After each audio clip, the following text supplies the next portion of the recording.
Hello students, मैं अभिषेक स्वागत करता हूं आपका अपने यूट्यूब चैनल स्टडी शेट पे। आज हम लोग जिस टॉपिक के बारे में डिस्कस करने वाले हैं उसका नाम है स्क्रैच पार्ट 1। एक्चुअली ये एक एप्लीकेशन सॉफ्टवेयर है जिसका use different kind of animations games create करने के लिए होता है। ये डीएवी पब्लिक स्कूल की जो कंप्यूटर की बुक है उसका चैप्टर 2 है। तो हम लोग इसको प्रैक्टिकली और इसके अंदर जो भी कंटेंट्स हैं उसको 1 बाय 1 डिस्कस करेंगे। तो चलिए स्टार्ट करते हैं। स्क्रैच को स्टार्ट करने से पहले कुछ टर्म्स हम लोगों को जान लेना जरूरी है, जैसे कि एनिमेशन क्या होता है। एनिमेशन की डेफिनेशन यहाँ पे आप स्क्रीन पे देख पा रहे होंगे, आप इसे नोट डाउन कर सकते हैं क्योंकि एग्जामिनेशन पॉइंट ऑफ व्यू से भी एक इम्पॉर्टेंट पॉइंट है। एनिमेशन एक्चुअली क्या होता है कि अगर हम लोग किसी भी पर्टिकुलर ऑब्जेक्ट को मूव कराते हैं, ठीक है, मूव मतलब उसके अंदर मोशन आ जाए। लाइक जैसे हम लोग कोई कार्टून देखते हैं ना, तो कार्टून जब देखते हैं तो कार्टून में जो कार्टून कैरेक्टर्स होते हैं, ठीक है, उनका मूवमेंट एनिमेशन का एक अच्छा एग्जाम्पल हो सकता है। मैंने कार्टून की बात इसलिए की क्योंकि बच्चे जो है कार्टून वगैरह देखना पसंद करते हैं, तो वो इस चीज़ को अच्छे से समझ पाएंगे। कार्टून के जो कैरेक्टर्स होते हैं एक्चुअली वैसे कैरेक्टर्स एग्जिस्ट नहीं करते हैं रियल लाइफ में। उनको कंप्यूटर के थ्रू डिज़ाइन करके और उनको मोशन इफेक्ट प्रोवाइड कराया जाता है और वही मोशन इफेक्ट जो है एनिमेशन कहलाता है।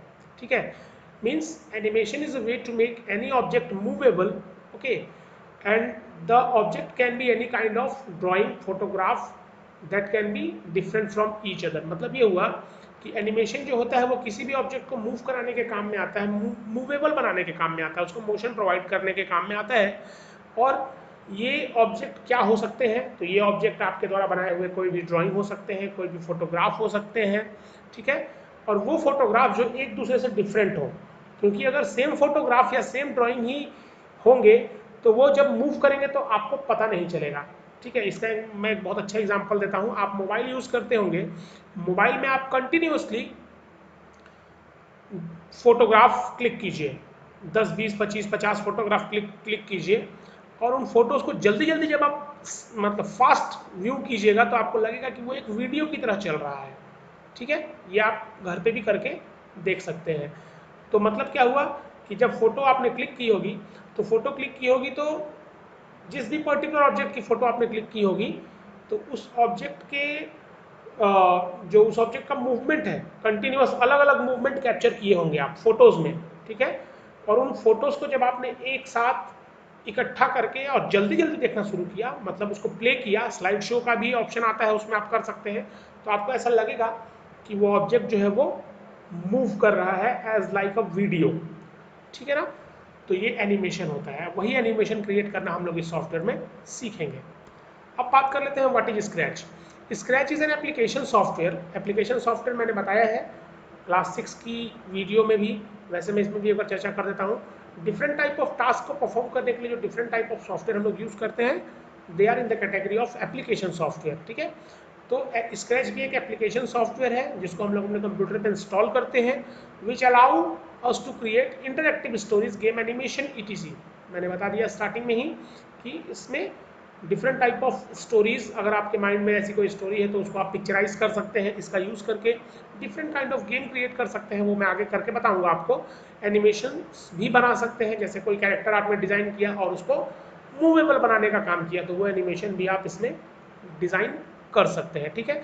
इन एनिमेशंस को डिज़ाइन करने के लिए या इसमें कोई भी काम करने के लिए डिफरेंट टाइप ऑफ टूल्स होते हैं जिनको हम लोग ब्लॉक्स कहते हैं। उन ब्लॉक्स का यूज़ करके ही एनिमेशन हम लोग बना सकते हैं, ठीक है।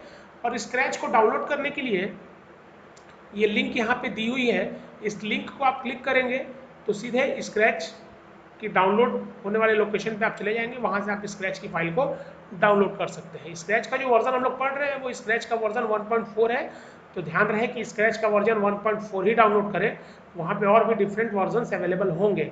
हालांकि वर्जन्स डिफरेंट डाउनलोड करने में भी कोई प्रॉब्लम नहीं है, बस थोड़ा सा फीचर्स जो है वो ज़्यादा या कम आपको मिलेंगे अगर डिफरेंट वर्जन्स आप चूज़ करते हैं तो। इस डाउनलोड लिंक को मैं डिस्क्रिप्शन में भी डाल दूंगा।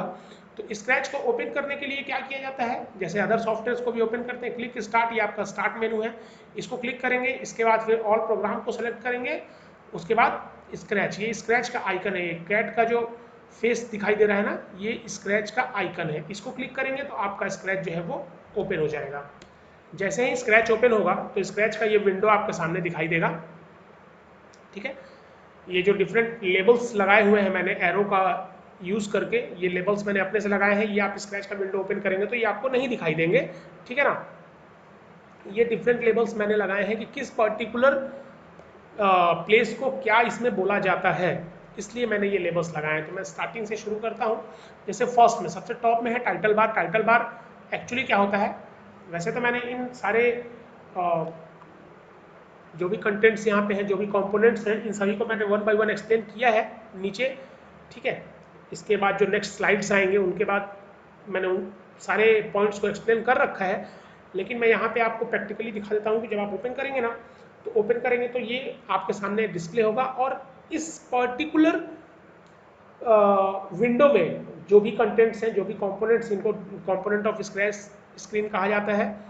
ठीक है, ये भी एग्जाम में आता है कि एग्जाम में स्क्रैच स्क्रीन के डिफरेंट कंपोनेंट्स के नाम लिखिए। तो चलिए स्टार्ट करते हैं। पहला है टाइटल बार। टाइटल बार किसी भी सॉफ्टवेयर का होता है। ठीक है, टाइटल बार कॉमन है सभी सॉफ्टवेयर में। टाइटल बार में क्या होता है कि आप जो भी प्रोजेक्ट क्रिएट कर रहे होते हैं, जो भी डॉक्यूमेंट क्रिएट कर रहे होते हैं, जो भी प्रोग्राम क्रिएट कर रहे होते हैं, उसका टाइटल दिखाता है। अब टाइटल क्या हो सकता है, तो टाइटल मतलब आप जिस पर्टिकुलर नेम से उस फाइल को, उस प्रोजेक्ट को सेव करेंगे। अभी मैंने यहाँ पे कोई प्रोजेक्ट सेव नहीं कर रखा है, सिर्फ ओपन है, इसलिए वो स्क्रैच का नेम और उसका वर्जन डिस्प्ले कर रहा है। ठीक है, तो यहाँ पे जब आप फाइल सेव करेंगे तो वो टाइटल बार में उसका नाम दिखाने लग जाएगा। ठीक है, next file tool bar. File tool bar, इसमें कुछ मेनूज होते हैं, इसको मेनू बार के भी नाम से जाना जाता है। स्क्रैच में इसको फाइल टूल बार कहा गया है। ठीक है, अदर सॉफ्टवेयर में ये मेनू बार भी कहलाता है। तो इसमें file, edit, share and help, ये 4 डिफरेंट मेनूज होते हैं। इन डिफरेंट मेनूज में अलग अलग ऑप्शंस होते हैं। उन ऑप्शंस का यूज़ हम लोग स्क्रैच में जब प्रोजेक्ट बनाएंगे तो करेंगे। ठीक है, उसके बाद जिस ब्लॉक की मैंने बात की थी कि जिस एनिमेशन को क्रिएट करेंगे उसके लिए ब्लॉक्स की ज़रूरत पड़ेगी। पीछे जो डेफिनेशन मैंने अभी बताया था, आप इस वीडियो को पीछे जा करके भी देख सकते हैं। ओके, थोड़ा सा पीछे करके देखेंगे तो आपको वो डेफिनेशन दिखाई देगी। तो ये जो ब्लॉक्स हैं, इन ब्लॉक्स का यूज़ करेंगे हम लोग और अपने एनिमेशन को क्रिएट करेंगे। तो ये डिफरेंट 8 ब्लॉक्स होते हैं। Total number of blocks in Scratch are 8। इसको ब्लॉक पेन बोला जाता है। ठीक है, यहाँ पे सारे ब्लॉक्स का कलेक्शन होता है। ठीक है, अब हर एक ब्लॉक के अंदर कुछ सब ब्लॉक्स होते हैं। जैसे यहाँ पे मोशन ब्लॉक एक्टिव है, तो मोशन ब्लॉक के अंदर ये सारे ब्लॉक्स हैं। ठीक है, इसको ब्लॉक प्लेट बोला जाता है, ब्लॉक पैलेट कह सकते हैं आप। तो मोशन ब्लॉक को जैसे ही आप क्लिक करेंगे तो मोशन ब्लॉक के अंदर जितने भी सब ब्लॉक्स हैं वो आपके सामने डिस्प्ले होने लगेगा। उसी तरीके से कंट्रोल को भी क्लिक करेंगे, लुक्स को क्लिक करेंगे, सेंसिंग को क्लिक करेंगे, sound, operator, pen and variable, इन सारे ब्लॉक्स के अंदर डिफरेंट टाइप ऑफ ब्लॉक्स होते हैं और इन्हीं ब्लॉक्स का हम लोग यूज करते हैं जो ब्लॉक पैलेट में दिखा रहा है। ठीक है, किन ब्लॉक का क्या यूज है, इसके लिए प्रैक्टिकल सेशन का मैं वीडियो बनाऊंगा तो आप लोग उसके बारे में समझ पाएंगे बहुत अच्छे से। ठीक है, इसके बाद ये जो एरिया आपको दिखाई दे रहा है, ये वाला एरिया, ये देखिए एरो से मैंने यहाँ पे दे रखा है, इसको बोलते हैं स्क्रिप्ट एरिया। स्क्रिप्ट, जैसे हम लोग कोई स्टोरी लिखते हैं, मैंने क्या बताया, इसका यूज होता है different type of interactive story, games, animation. तो उसके लिए हमको कहीं ना कहीं हमको एक प्लेस चाहिए जहाँ पे हम अपनी स्क्रिप्ट तैयार करेंगे, जहाँ पे हम लोग लिखेंगे। ठीक है, तो या फिर इसमें तो ब्लॉक्स का यूज होता है, तो उन ब्लॉक्स का यूज करेंगे। तो ब्लॉक्स जो है, उन ब्लॉक्स का यूज हम इसी जगह पे करेंगे। ये जो एरिया दिखा रहा है ना, इसको स्क्रिप्ट एरिया बोला जाता है। इसी पर्टिकुलर प्लेस पे हम ब्लॉक्स को डिफरेंट स्टाइल में प्लेसमेंट करेंगे और फिर अपने प्रोग्राम को, अपने एनिमेशन को आगे बढ़ाने की कोशिश करेंगे। इसी में ब्लॉक्स का प्लेसमेंट होता है, इसको स्क्रिप्ट एरिया बोला जाता है, ध्यान रखिएगा। स्क्रिप्ट एरिया के बाद मैं बताता हूँ आपको, इसमें ये जो कैट जैसा ये जो फिगर दिखाई दे रहा है ना, इसको बोलते हैं स्प्राइट। ये आपके एनिमेशन का कैरेक्टर होता है। ठीक है, ये आपके एनिमेशन का हीरो कह लो आप, मेन एक्टर कह लो आप, जो कह लो, तो ये स्प्राइट है, इसी पे हम लोग एनिमेशन लगाते हैं। ठीक है, तो सिर्फ ये एनिमेशन लगाने के लिए सिर्फ ये स्प्राइट काफ़ी नहीं है, आप चाहो तो अपने हिसाब से भी दूसरा स्प्राइट ड्रॉ कर सकते हो। ये स्क्रैच अपने साइट से प्रोवाइड कराता है, इसलिए ये है यहाँ पे, इसे हम रिमूव भी कर सकते हैं। ठीक है, और अपना दूसरा स्प्राइट भी ला सकते हैं। इसके लिए भी आगे वीडियो में सारा चीज़ है, सब कुछ आपको पता चलेगा। ये स्प्राइट है, यहाँ पे स्प्राइट की लिस्ट है। ठीक है, स्प्राइट लिस्ट, यहाँ पे भी एक ही स्प्राइट है, इसलिए एक ही स्प्राइट यहाँ पे थंबनेल में दिखा रहा है। अदरवाइज आप डिफरेंट स्प्राइट जैसे जैसे क्रिएट करेंगे उन स्प्राइट्स का लिस्ट यहाँ पे, मतलब वो स्प्राइट्स यहाँ पे लिस्टेड होते चले जाएंगे और आपको यहाँ से देखने में आसानी होगी। ठीक है, उसके बाद ये जो व्हाइट बैकग्राउंड है इसको बोला जाता है स्टेज। ठीक है, स्टेज बोला जाता है। स्टेज का मतलब क्या होता है, आप सभी को पता होगा, जहाँ पे आप परफॉर्म करते हो अपना प्ले या फिर जो भी आप प्रोग्राम कहीं हो रहा होता है, परफॉर्मेंस किस जगह पे होता है, स्टेज पे ही होता है। तो उसी तरीके से यहाँ पे भी स्टेज पे हम लोग अपने एनिमेशंस का फाइनल आउटपुट देख पाएंगे। जो एनिमेशन बनाने के लिए हमने इस स्क्रिप्ट एरिया में जो हमने स्क्रिप्ट लिखी थी, उस स्क्रिप्ट का फाइनल आउटपुट, यानी वो जब एनिमेशन काम करेगा तो कहाँ दिखाई देगा, तो वो इस वाइट बैकग्राउंड पे दिखाई देगा। इस बैकग्राउंड को भी हम लोग चेंज कर सकते हैं। बहुत मज़ेदार बैकग्राउंड्स हैं इसमें, जब आप लोग आगे देखेंगे तो आपको पता चलेगा। उसके बाद ये बैकग्राउंड चेंज करने के लिए हमें इस जगह पे क्लिक करना होता है। इसके लिए मैंने स्टेप बताया है आगे, बस मैं थोड़ा सा इसमें सिर्फ इंट्रोड्यूस कर रहा हूँ कि इसमें क्या क्या हो सकता है। उसके बाद नेक्स्ट आता है यहाँ पे Sprite tool bar. Sprite tool bar में देखिए ये फर्स्ट स्टैम्प का ऑप्शन है। यहाँ पे ये डुप्लीकेट बनाने के काम में आता है। जैसे मान के चलिए कि आपको इस स्प्राइट का डुप्लीकेट कॉपी जनरेट करना है, मतलब सेम टू सेम ऐसा ही वाला दूसरा स्प्राइट, तो आप इसका यूज़ कर सकते हैं। इस सीजर का यूज़ करके आप स्प्राइट्स को डिलीट कर सकते हैं।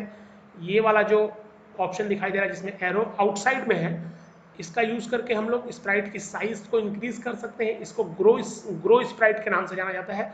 और इसके बाद वाले ये वाले को यूज़ करके हम लोग स्प्राइट को छोटा कर सकते हैं। इसको श्रिंक स्प्राइट बोला जाता है।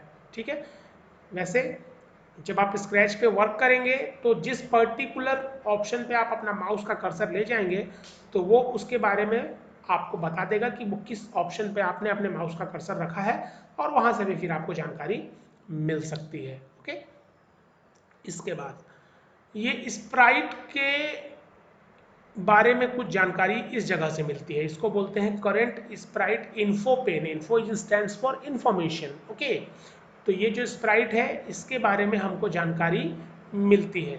इस स्प्राइट का नेम हम यहाँ से बदल सकते हैं। सपोज कीजिए कि आप अपने एनिमेशन में कोई बहुत सारे स्प्राइट्स का यूज़ कर रहे हैं, तो स्प्राइट का नेम दे दीजिए अपने अकॉर्डिंग, और उसके बाद फिर आपको उस स्प्राइट को आइडेंटिफाई करने में आसानी होगी।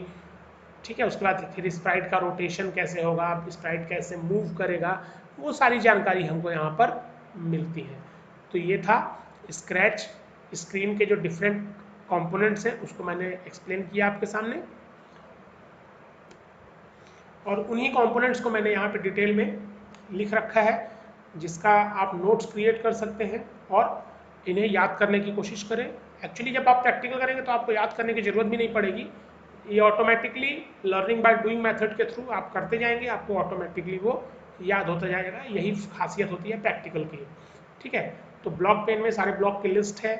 स्क्रिप्ट एरिया मैंने बताया जहाँ पे हम लोग प्रोग्राम लिखते हैं अपना एनिमेशन क्रिएट करने के लिए डिफरेंट ब्लॉक्स का यूज़ करके। उसके बाद नेक्स्ट क्या है, स्टेज। मैंने बताया स्टेज। अब स्टेज के ऊपर कोने में ये एक चीज़ आपको दिखाई देगी। मैं आपको एक बार उस चीज़ को दिखाता हूँ कैसे, कहाँ पे है ये।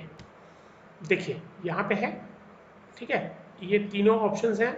इस पर आप माउस का भी कर्सर ले जाएंगे तो आपको बताएगा कि ये क्या चीज़ है। ओके, ठीक है, जैसे इसको क्लिक करेंगे तो विंडो का साइज छोटा हो जाएगा। स्क्रैच का ये जो स्टेज है ये छोटा दिखने लगेगा। इसको क्लिक करेंगे तो स्टेज थोड़ा और बड़ा दिखेगा, और इसको जब आप क्लिक करेंगे तो ये फुल स्क्रीन मोड पर चला जाएगा। सिर्फ स्टेज जो है वो पूरे स्क्रीन पे दिखाई देगा और आप अपना एनिमेशन वहाँ पे प्ले कर सकते हैं। ये सारे फीचर्स नहीं दिखाई देंगे, सिर्फ स्टेज ही दिखाई देगा। तो ये फुल स्क्रीन मोड है। उसके बाद फुल स्क्रीन मोड को एग्जिट करने के लिए भी वहाँ पे ऑप्शन रहता है, आप वहाँ से उसे एग्जिट कर सकते हैं क्रॉस करके या एस्केप का बटन दबा करके। ओके, उसके बाद start green flag script. Green flag को जैसे ही आप प्रेस करेंगे, स्टेज के ठीक ऊपर था, आपने ध्यान दिया होगा, तो आपका जो स्क्रिप्ट है यानी आपने जो एनिमेशन क्रिएट किया है वो प्ले होना शुरू हो जाएगा। इस रेड वाले बटन को प्रेस करेंगे तो एनिमेशन जो है वो स्टॉप हो जाएगा। ठीक है, उसके बाद स्प्राइट मैंने बताया ये जो है बाय डिफ़ॉल्ट स्प्राइट है। जो कैट वाली स्प्राइट आपको बाय डिफ़ॉल्ट स्क्रैच के साइड से मिलती है। इसे आप अपने अकॉर्डिंगली चेंज भी कर सकते हैं, इसे डिलीट भी चाहें तो कर सकते हैं। ठीक है, इसका भी डेफिनेशन एग्जाम में बहुत बार पूछता है। A sprite is a small graphic object which move independently around the stage producing animation effect a new project start with a single cat sprite. जैसा कि मैंने बताया कि जब भी आपको नया प्रोजेक्ट स्टार्ट करने की कोशिश करेंगे तो आपके पास सिंगल कैट स्प्राइट ही आएगा। इसे आप फिर रिमूव भी कर सकते हैं, अपने अकॉर्डिंगली चेंज भी कर सकते हैं। ओके, इसके बाद working with Sprite. Sprite list की जो मैंने बात की थी आपके सामने, उस स्प्राइट लिस्ट के ठीक ऊपर ये 3 ऑप्शंस होते हैं। ठीक है, इन तीनों ऑप्शंस का अलग अलग यूज। जैसे ये फर्स्ट वाला ऑप्शन यहाँ पे देखिए, पेंट न्यू स्प्राइट। मैंने क्या बताया था कि आप अपने अकॉर्डिंग भी कोई ऐसा ड्राइंग बना सकते हैं और उसे एनिमेशन प्रोवाइड करा सकते हैं। ठीक है, उसके बाद सेकंड नंबर में choose new sprite from file, यानी कि आप स्क्रैच की लाइब्रेरी में ढेर सारी स्प्राइट्स अवेलेबल होती हैं, उन स्प्राइट्स को भी आप चुन सकते हैं जो आपको पसंद आए, आपके नीड के अकॉर्डिंग, आपके प्रोजेक्ट के अकॉर्डिंग आप उसे चूज कर सकते हैं। और लास्ट है गेट सरप्राइज स्प्राइट। इसमें क्या होता है कि आपको स्क्रैच का जो सॉफ्टवेयर है वो आपको सरप्राइज स्प्राइट प्रोवाइड करता है, आपको पता नहीं रहेगा, लेकिन जब आप इसे क्लिक करेंगे तो आपके सामने डिफरेंट काइंड ऑफ स्प्राइट आने लगेंगे, लेकिन आप ये जानते नहीं हैं कि नेक्स्ट स्प्राइट कौन सा आएगा। आप जैसे क्लिक करेंगे एक डिफरेंट वाला आ जाएगा, फिर क्लिक करेंगे फिर दूसरा वाला आ जाएगा। ठीक है, लेकिन अपने मन से चूज करना चाहते हैं तो choose new sprite from file, ये सेंटर वाले को क्लिक करेंगे। और अगर आप पेंट करना चाहते हैं, आपकी ड्राइंग बहुत अच्छी है, तो आप अपने मन से भी स्प्राइट्स को पेंट करके यूज कर सकते हैं। ओके, इनके बारे में तो मैंने बता ही दिया है, इनका लेबल करके मैंने यहाँ पे समझाया है। वैसे आप स्केच स्क्रीन पे जाकर के इस पे माउस का कर्सर ले जाएंगे तो भी ये आपको बता देगा कि किस ऑप्शन का यूज़ क्या होता है। ठीक है, उसके बाद creating costume for a Sprite. Creating costume मतलब, अब आप कॉस्ट्यूम का मतलब हुआ क्या, ड्रेस होता है। कॉस्ट्यूम का मतलब ऑब्वियसली डिफरेंट कलर्स के कपड़े हम लोग पहनते हैं। उस तरीके से स्प्राइट में भी आप डिफरेंट कलर के कॉस्ट्यूम्स को यूज़ कर सकते हैं, डिफरेंट कलर के कॉस्ट्यूम्स को इंपोर्ट कर सकते हैं। कॉस्ट्यूम टैब के लिए जब आप स्प्राइट को क्लिक करेंगे तो कुछ इस तरीके का टैब आपके सामने ओपन होगा, इसलिए मैंने उसका स्क्रीनशॉट लगा के यहाँ पे प्लेस किया हुआ है ताकि आपको कंफ्यूजन ना हो।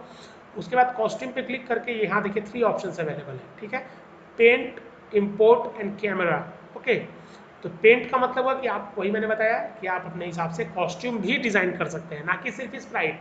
आप स्प्राइट का कॉस्ट्यूम भी अपने पसंद से डिज़ाइन कर सकते हैं। इंपोर्ट का मतलब हुआ कि आपके पास स्क्रैच का जो सॉफ्टवेयर है उसकी लाइब्रेरी में भी कुछ कॉस्ट्यूम्स हैं, उसका भी यूज़ करके आप अपने स्प्राइट को और ब्यूटीफुल बना सकते हैं, क्योंकि वो कॉस्ट्यूम्स पहले से अवेलेबल है। कैमरा, उसके बाद वेब कैमरा का यूज़ करके भी आप डिफरेंट पिक्चर्स वगैरह क्लिक करके भी उसका यूज़ कॉस्ट्यूम के जैसा कर सकते हैं।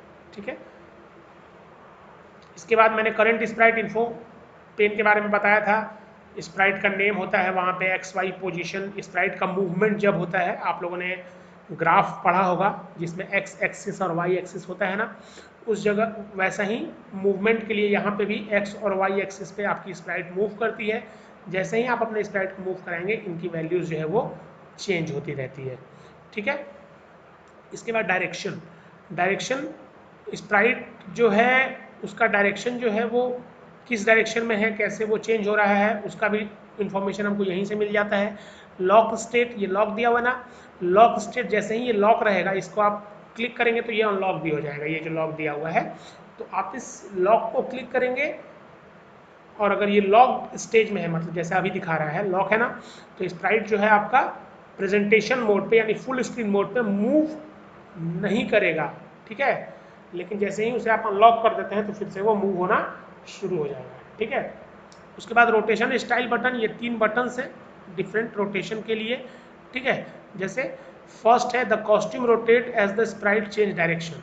कॉस्ट्यूम जो आपने चेंज कर रखा है ना, स्प्राइट जैसे जैसे डायरेक्शन अपना बदलेगा, लेफ्ट राइट अप डाउन, तो वो उसके जो कॉस्ट्यूम्स हैं वो भी रोटेट होंगे। ठीक है, इस ऑप्शन के थ्रू आप इसे क्लिक करके यूज कर सकते हैं। ठीक है, इसके बाद ये वाला देख रहे हैं कि लेफ्ट और राइट साइड में एरो है, तो इसे समझना बहुत आसान है कि स्प्राइट जो है वो सिर्फ लेफ्ट और राइट साइड में ही घूमेगा। ओके, इसके बाद स्टॉप, ये लास्ट बटन क्या है, स्टॉप का है। ये हमारे मोबाइल पे भी या फिर हमारे टीवी वगैरह पे भी हम देखते हैं इस पर्टिकुलर बटन को। तो इस बटन का यूज़ आप जैसे ही करेंगे, इसे जैसे ही क्लिक करेंगे तो स्प्राइट का जो कॉस्ट्यूम है वो रोटेट नहीं होगा, सिंपल है।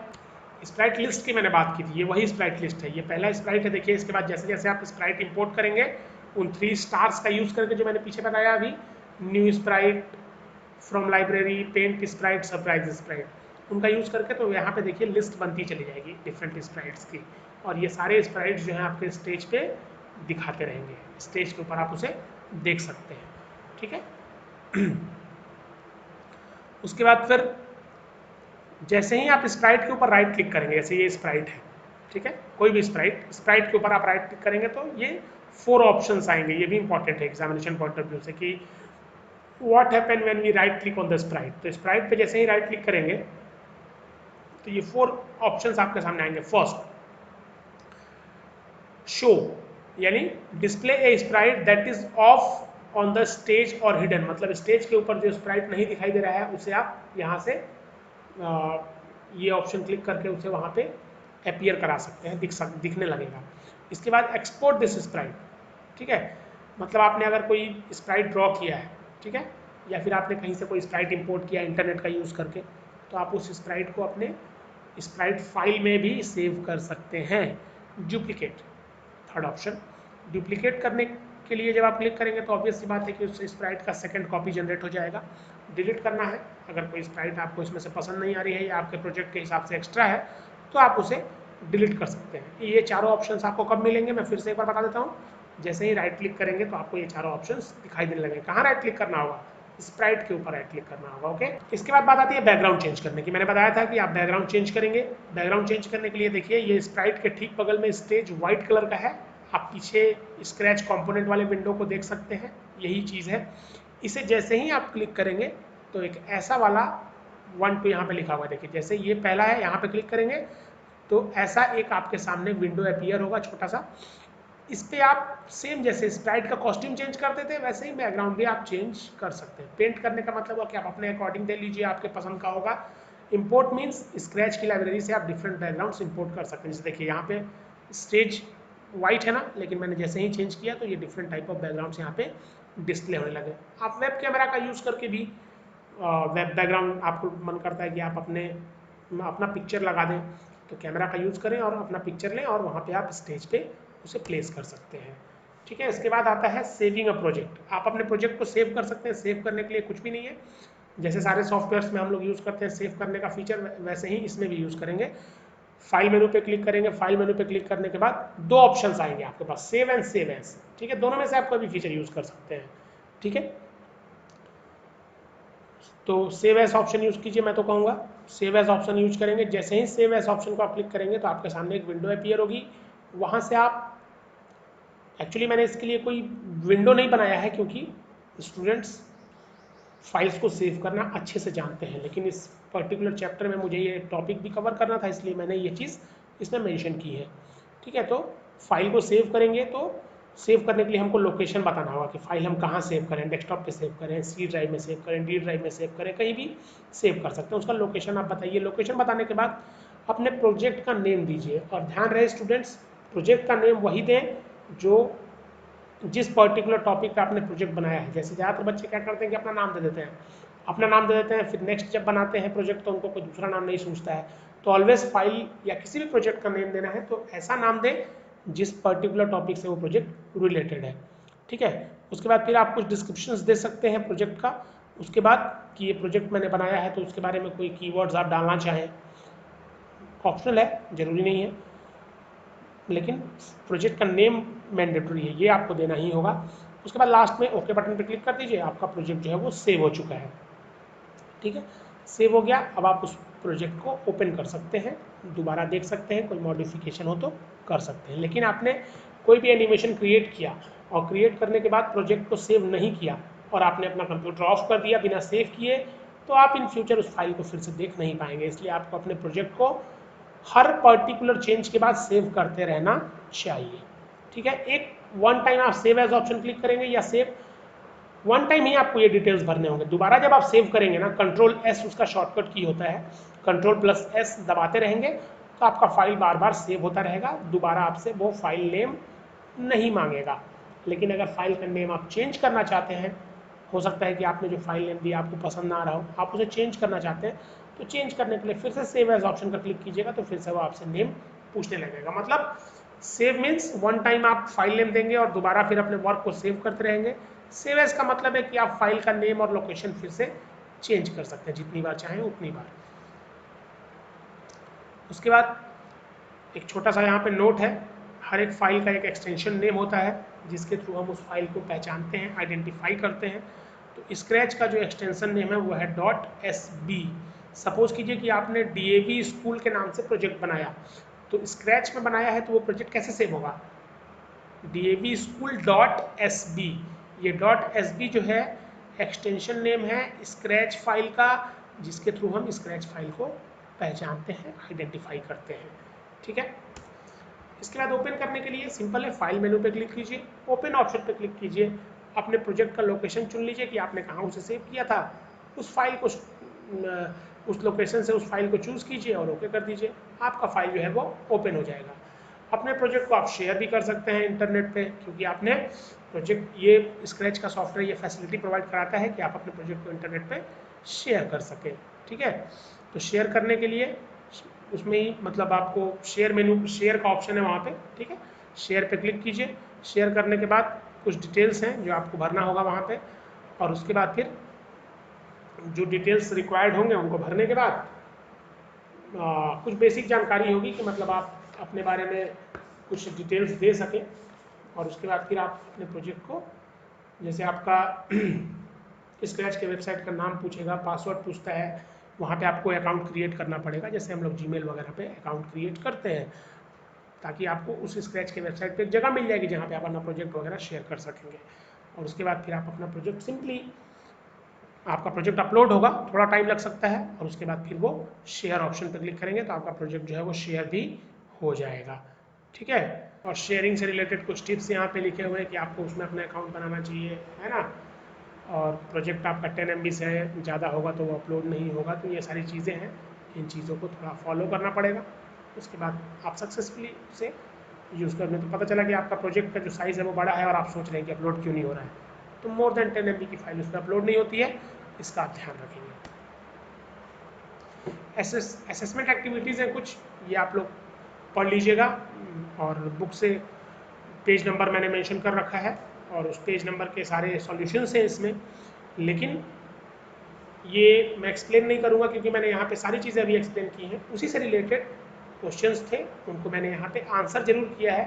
तो मैं आपसे एक रिक्वेस्ट करूँगा कि आप पहले इस वीडियो को देखें बार बार, और उन एक्टिविटीज़ को खुद से सॉल्व करने की कोशिश करें, पेंसिल का यूज़ करें, और अपने बुक पे या फिर रफ कॉपी पे भी आप कर सकते हैं, और उसके बाद फिर इस आंसर से उसे मिलाएं कि जो आपने किया है क्या वो सही किया है, जिससे कि आपको बहुत ज़्यादा मेहनत नहीं करनी पड़ेगी, इससे आप सीख भी जाएंगे और आपके माइंड में वो मतलब याद भी रह जाएगा। ठीक है। सारी चीज़ें यहाँ पे मैंने बताई हैं कि कैसे कौन सी चीज़ें, कौन से ऑप्शन का क्या यूज़ है। तो आप एक बार इस वीडियो को अच्छे से देखेंगे तो आपको सारी चीज़ें समझ में आ जाएंगी। उसके बाद फिर आप उन एक्टिविटीज़ को खुद से सॉल्व कीजिए और इससे मैच करा करके देखिए कि ये एक्टिविटीज़ आपने जो सॉल्व की हैं वो कितनी सही है, कितनी गलत है। ठीक है। उम्मीद है कि ये वीडियो आपको अच्छी लगी होगी, और अगर वीडियो अच्छी लगी हो तो अपने क्लासमेट्स के साथ इसे शेयर ज़रूर करें। एंड इसे सीखने के बाद प्रैक्टिकल का वीडियो मैं डालूंगा, जिससे कि आप प्रैक्टिकली भी समझ पाएंगे इस चीज़ को। Thank you students, thanks for watching.